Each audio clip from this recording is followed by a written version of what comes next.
আরেকবার তুলে মা। বাবু সরে আয়, বাবু সরে আয়। আরেকবার মারো। হুম।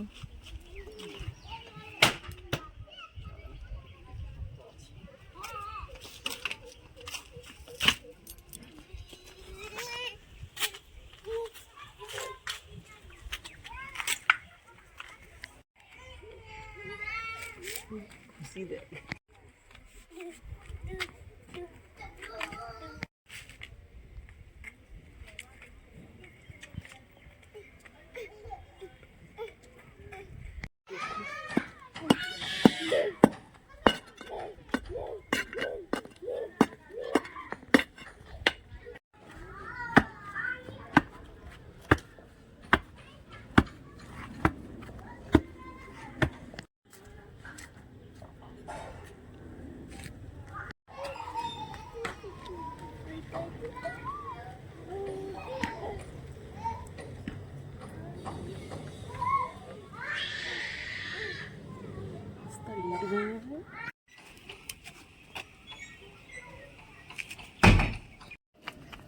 ধাপ্পা।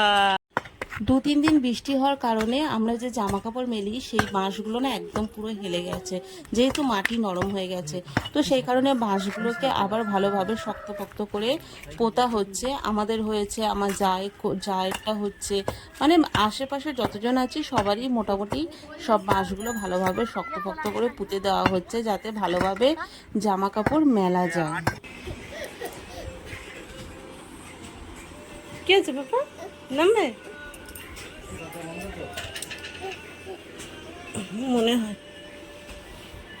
ও খেতে বসবে, বসো বসো।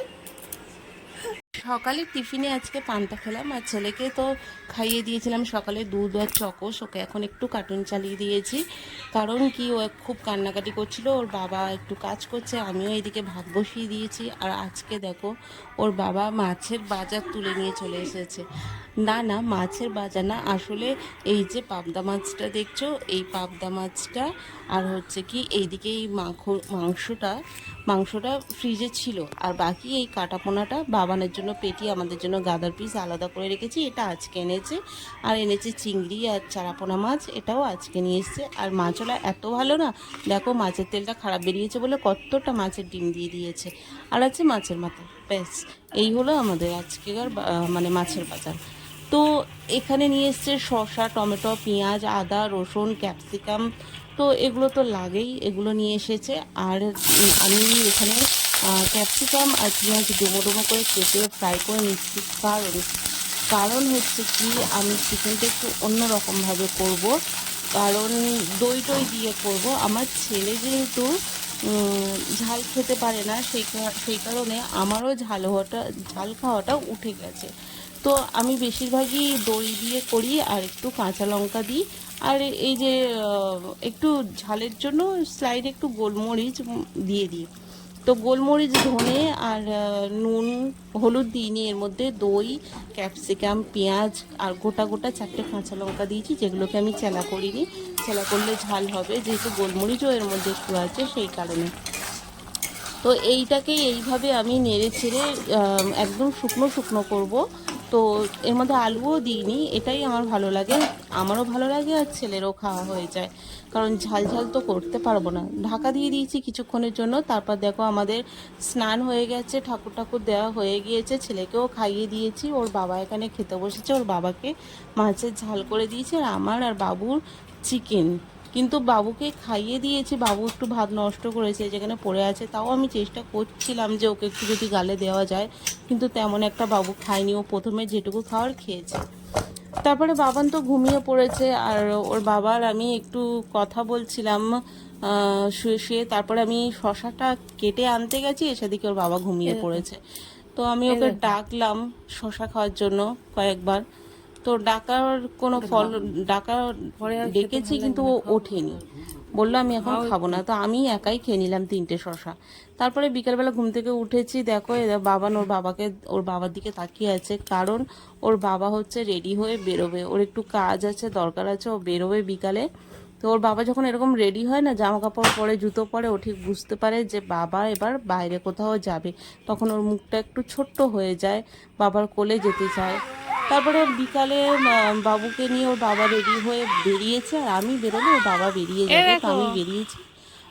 ওই ওকে বললাম যে যাও যাবে তো তুমি, যাও। তোমার কোথায় কাজ আছে, কি কাজ আছে, যাও তুমি চলে যাও।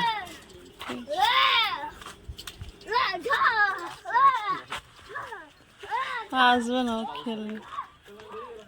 হ্যাঁ, ফোন টোন নিয়েছো সব?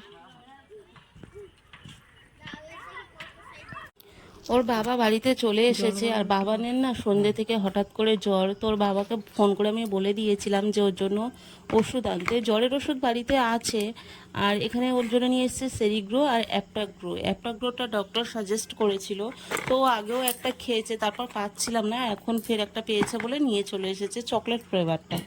আর এখানে দেখো বাবানের যেহেতু জ্বরের ওষুধ আছে, তো সেই কারণে একটা অ্যান্টিবায়োটিক নিয়ে এসেছে।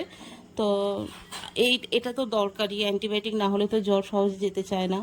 তো বাবানকে খাইয়ে দাইয়ে ওষুধ খাইয়ে দিয়েছি, এবার বাবানকে শোয়াবো। তো ভালো লাগছে না কিছু, মন মেজাজও খারাপ ছিল, তাই আর বেশি আমি ভিডিও করতে পারিনি। ওর বাবার কোলে একটু ঘুরছে। তো তারপরে বাবানকে ঘুম পাড়িয়ে দিয়েছিলাম আমিও, ও এখানে শুয়েছিল। আর আজকে ভিডিওটা এখানেই শেষ করছি, আর ভালো লাগছে না ভিডিও করতে। দেখা হচ্ছে কালকে নতুন ভিডিও।